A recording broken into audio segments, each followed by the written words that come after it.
tey lu waral ñu toog fii dañu woote penc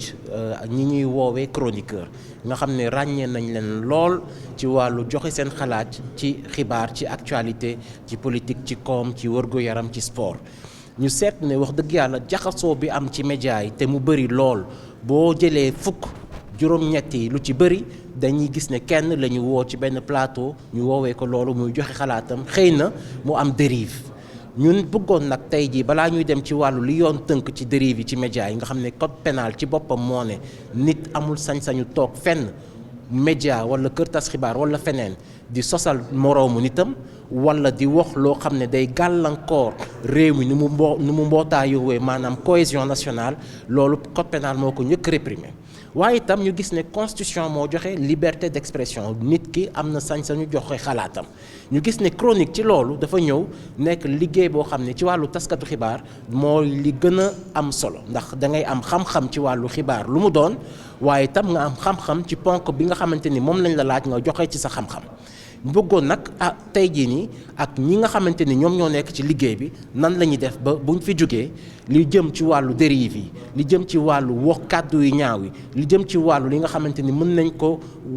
nañ wax ne saaga la wala loo xam ne day indi ay tolof-tolof ci cohésion nationale bi réew mi ni mu tënkoo jàmm ci am ñu mën a fexe ba loolu mu nekk suñu ginnaaw ñu weesu ko loolu nag comme dañ jógee ci ay réforme nekk ci ay réforme gis ngeen ne ni li ñu njëkk a indi mooy code de la presse ak këru tas xibaar yi lan la leen yoon laaj bi ñu jógee ci loolu ñu indi régulateur bi son champ de compétence ak nan lañ koy yaatalee régulateur bi ci boppam yaakaar naa semaine bi passé mu woote ndaje responsable éditoriaux yëpp di leen fàttali itam ne ñoom am nañ responsabilité si ku ñëw seen kër wax fa kàddu gu ñaaw daal di fay génn yoon mën na la cee topp mën nañ la ci sax sanctionné mën nañ la sax rocc sa licence waaye balaa ñu yegg ci loolu yëpp te comme dañu jëm ci comité boo xam ne day tëggaat code de la presse ñu bëgg a waxtaanee rek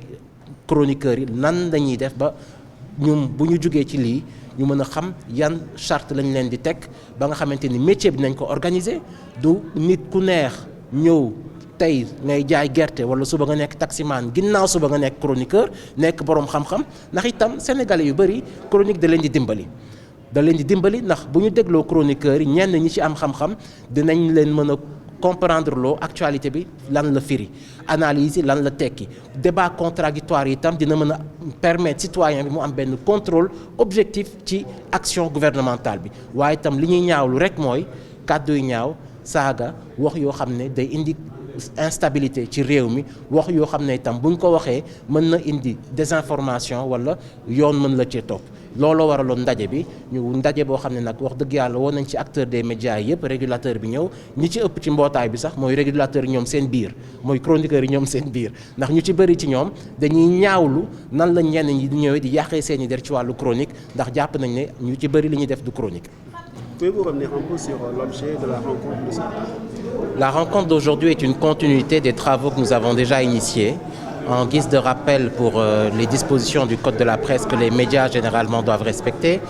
mais aussi des travaux qui ont été menés avec et par le régulateur sur les réformes vis-à-vis du champ de compétences du régulateur et la dernière rencontre que le CNRA a organisée pour rappeler les dispositions obligatoires liées aux conventions et aux cahiers des charges que les médias doivent respecter.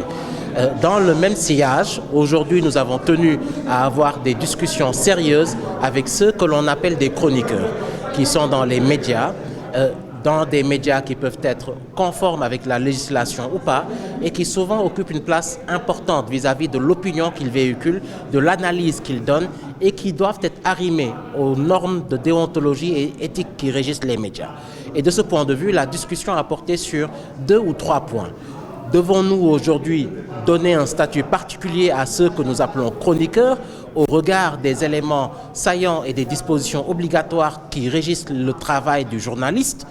Doit-il être journaliste d'abord? Doit-il ensuite avoir une spécialisation dans le domaine intellectuel sur lequel il intervient?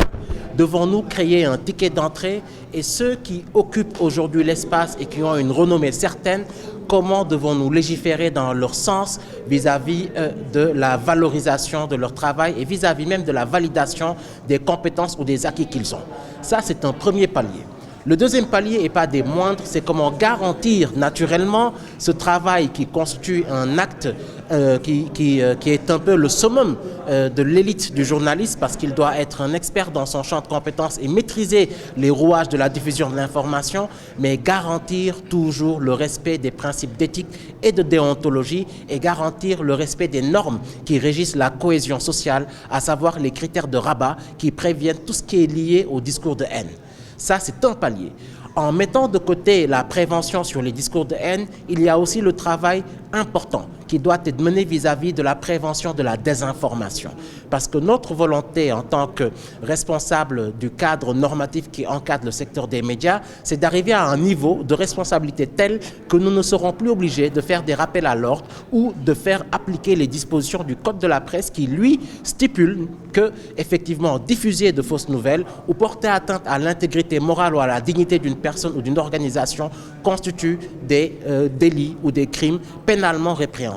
Et c'est vers cette réflexion que nous avons appelé les experts qui sont dans le métier, les chroniqueurs eux-mêmes, pour les écouter et voir comment nous pouvons, dans un cadre serein, arriver à un niveau de responsabilité tel que les médias, même en voulant permettre aux Sénégalais lambda de mieux décortiquer l'information, puissent donner la parole à des acteurs avisés, responsables, qui connaissent les cadres éthiques et les cadres légaux et réglementaires qui régissent leur métier et qui, dans l'objectivité dans laquelle ils délivrent leur chronique, la délivrent sans porter atteinte ni à l'intégrité morale, ni à la cohésion sociale, ni en diffusant de fausses nouvelles, ni en propageant des discours de haine.